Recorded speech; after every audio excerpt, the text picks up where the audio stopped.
আসসালামু আলাইকুম। আমরা পড়ছিলাম পরিপাকতন্ত্র। মানুষের পরিপাকতন্ত্রের মুখ বিবর বা মুখ গহ্বর, এই টপিকটা নিয়ে আলাপ চলছিল। আজকে আমরা যথারীতি মুখ বিবর বা মুখ গহ্বরে লালা গ্রন্থি নিয়ে কথা বলবো।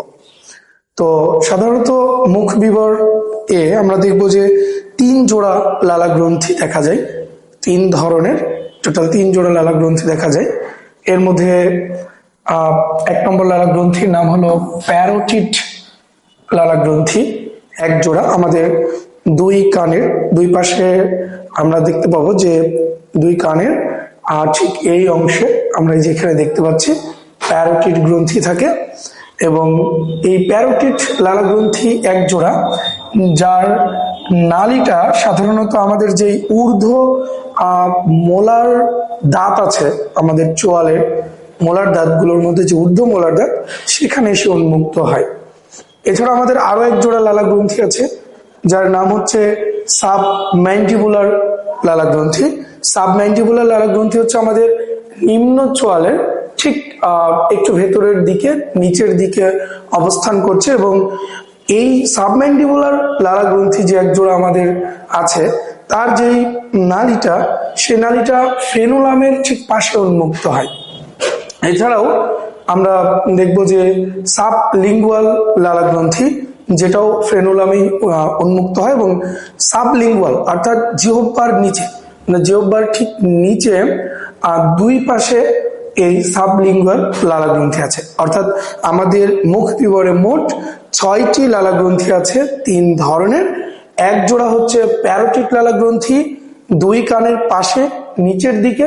আরেক জোড়া হচ্ছে সাবম্যান্ডিবুলার লালা গ্রন্থি, যেটা আমাদের নিম্ন চোয়ালের নিচের দিকে একটু পশ্চাৎ অংশে অবস্থান করছে। আরেক জোড়া লালা গ্রন্থি হলো সাবলিঙ্গুয়াল লালা গ্রন্থি, যে 1 জোড়া লালা গ্রন্থি আমাদের জিহ্বার নিচে অবস্থান করছে। তো এই লালা গ্রন্থিগুলো সাধারণত আমরা দেখব যে পরিপাকে অংশগ্রহণ করে। অর্থাৎ আমাদের গৃহীত খাদ্য উপাদানগুলোর মধ্যে শুধুমাত্র শর্করা জাতীয় খাদ্য উপাদানটির কিছুটা পরিপাক আমাদের মুখ গহ্বরেই হয়ে থাকে। এছাড়া প্রোটিন কিংবা লিপিড অর্থাৎ স্নেহ জাতীয় যে খাদ্য উপাদান, এই 2 ধরনের খাদ্য উপাদানের কোনো ধরনের পরিপাক আমাদের মুখ গহ্বরে হয় না। কিছুটা যান্ত্রিক পরিবর্তন হয় আর কি। তো আমরা বলতে পারি যে আমাদের মুখ গহ্বরে রাসায়নিক পরিবর্তন বা পরিপাক হয় শুধুমাত্র শর্করা জাতীয় খাদ্যের, শর্করা জাতীয় খাদ্যের বা খাদ্য উপাদান, শর্করা জাতীয় খাদ্য উপাদান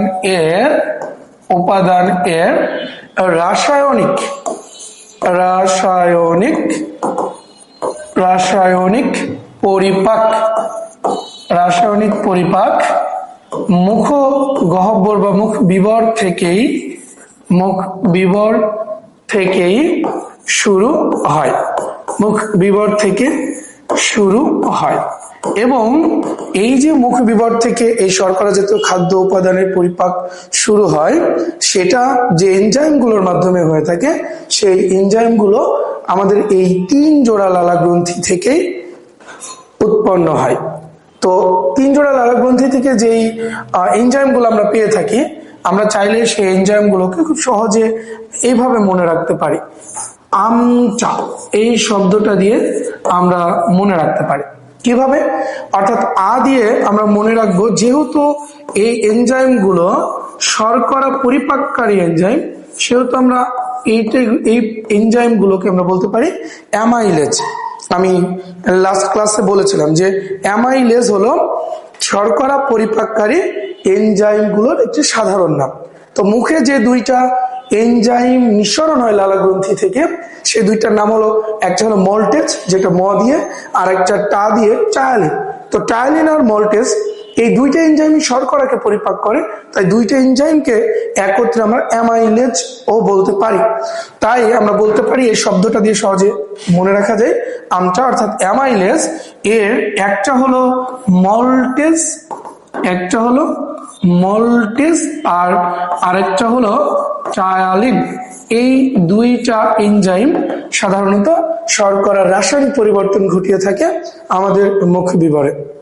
তো আমি যদি একটু এটা দেখাতে চাই যে আসলে কিভাবে পরিপাকটা করে থাকে, সেটা হলো যে আমরা যদি একটু দেখি তাহলে দেখতে পাবো যে সাধারণত আমরা যে শর্করার মানে যে জটিল একটা রূপ অর্থাৎ স্টার্চ, এই স্টার্চ সাধারণত মল্টেজ এবং চায়ালিন এনজাইমের মাধ্যমে কিছুটা পরিবর্তন হয়।